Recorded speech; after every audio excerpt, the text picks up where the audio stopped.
Oi, gente, estou aqui novamente para trazer mais uma dica para vocês, voltada para a nossa prática cotidiana em psicologia escolar.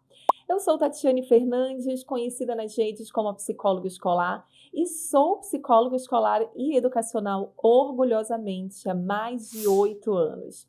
E hoje eu estou aqui para responder uma seguidora lá do Instagram que eu compartilhava um documento sobre observação participante em sala de aula. Compartilhei um momento em que eu estava na sala fazendo a minha observação participante e ela me perguntou: Tati, você utiliza algum documento? Você utiliza algum material para direcionar a sua observação em sala de aula? E é isso que eu vou responder hoje aqui para vocês nesse vídeo. Antes disso, aproveitem para se inscrever no nosso canal, para compartilhar esse vídeo com outras psicólogas, com outros psicólogos escolares, para curtir, para comentar, para deixar sua contribuição, sua dúvida, sua sugestão. Enfim, eu faço a minha parte daqui e vocês me ajudam fazendo a de vocês aí do outro lado. Agora vamos lá. Existe algum documento para nortear a nossa observação participante em sala? A boa notícia é que sim, nós temos um livro intitulado Psicologia Escolar, Construção e Consolidação da Identidade Profissional. Esse livro é da professora Cleise Marinho e da Sandra Francesca.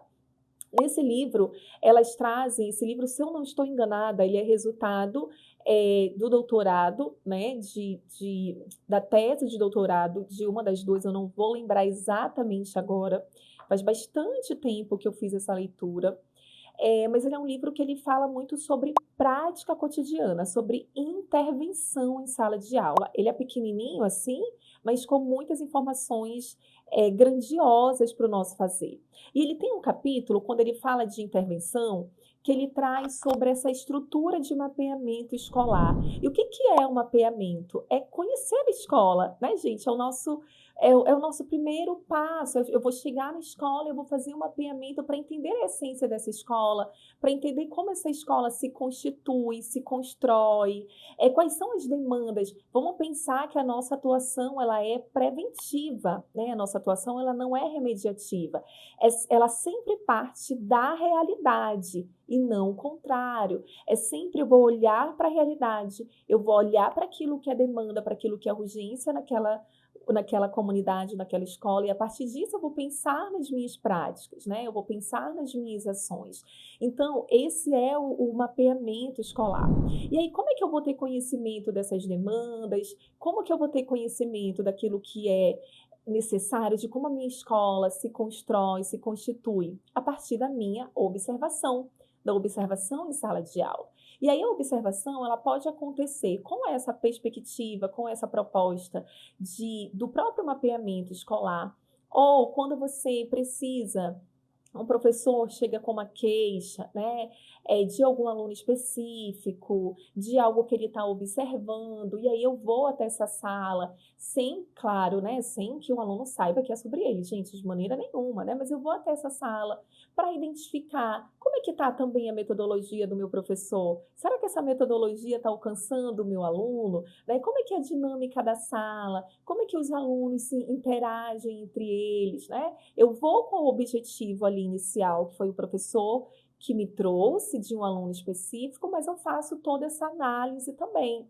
Às vezes é uma questão de profissionais externos da escola que chegam até você, né, para trazer algumas observações dos seus respectivos pacientes, e a gente vem com o nosso olhar escolar, com o nosso olhar educacional, e aí nós vamos precisar também observar para ver como é que esse aluno se comporta, não só em sala de aula, mas nos outros ambientes da escola. Enfim, observação participante é isso, né? Eu vou para a sala, eu vou observar a metodologia do professor, eu vou observar estrutura, como os meus alunos sentam, como eles sentam é ótimo, onde eles sentam, como eles se comunicam com os outros, como que é essa interação entre os pares, como que é a dinâmica da sala, a própria metodologia do professor, um professor mais fechado, é um professor mais dinâmico, mais alegre, né, que conversa mais, tem combinados da turma, enfim, eu vou fazer essa grande observação.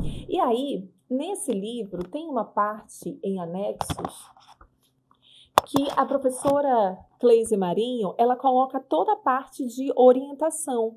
E ele diz assim, orientações para observação em sala. Olha só. E aí, nesse material, ela coloca para gente o que fazer durante... o título, né, o tópico é planejamento da observação. O que fazer durante a observação? Construir uma relação de confiança com o professor é essencial. Conhecer os planos, o planejamento do professor. Como fazer a observação da prática pedagógica. E aqui ela traz o passo a passo da observação da prática pedagógica.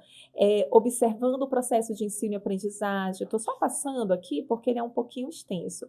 E aí, no fim, ela coloca em anexos o roteiro, né? O roteiro de registro de observação em sala de aula, tá? Claro que eu já criei a partir, obviamente, desse material, né? Que foi onde embasou um documento que eu construí depois, porque na nossa prática a gente vai sentindo o que falta, né? O que eu poderia acrescentar aqui. E aí nós vamos construindo os nossos documentos, os nossos materiais. Então, eu já criei um material baseado nessas informações, nesse modelo, nesse roteiro que a professora Cleise Marinho traz para tornar mais dinâmico esse meu processo de observação participante. Mas existe um roteiro, sim, e é importante que a gente siga esse roteiro, principalmente na hora de registrar, né? Para depois nós termos essas informações aí organizadas. O que eu costumo trazer para vocês, e acredito que é essencial sobre a observação participante em sala de aula lembre-se que nós não somos fiscais das ações do professor. É muito importante, antes de iniciar nossa observação participante, planejar com o professor, informar com o professor, trazer para o professor que nós vamos estar na sua sala, combinar com o professor qual vai ser o melhor momento. De repente, no momento que você planejou, o professor tem uma atividade muito importante que não vai ser possível. Então, se colocar como parceiro e não como fiscal das ações do professor em sala de aula. Muito obrigada a todos que estão comigo até aqui. Esse material que foi construído, eu vou disponibilizar para vocês no nosso canal, no Telegram. Então, aproveitem tanto para se inscreverem aqui, para participar do nosso canal no Telegram, para participar das nossas redes sociais lá no @psicólogoescolar, que é o nosso Instagram, onde acontecem as nossas trocas cotidianas e diárias acerca do universo da psicologia escolar. Tchau, tchau!